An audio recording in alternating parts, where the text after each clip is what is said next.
Got something different for you today, guys, to take a look at that you don't see on the road a whole lot anymore.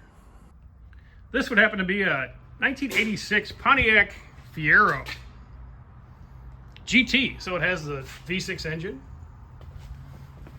This is a nice little example. Owner claims 50,000 original miles. Maybe. But it's pretty clean underneath the places that don't see the sun. The paint's a little weathered. But other than that, a nice little car. Seems to be all there. It's in the shop today for a no start.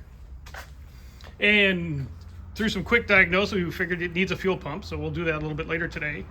But here's a good tip for you. Red can of brake clean, green can of brake clean. Red, non-flammable. So when you spray a bunch of this down the intake, guess what? It doesn't start. Spray a little bit of this, car fired right up. So we know we need a fuel pump. So a quick tip on that, and a quick little car that you don't get to see a lot. And there's a little quick video for you today, guys. We'll talk to you later. Thanks.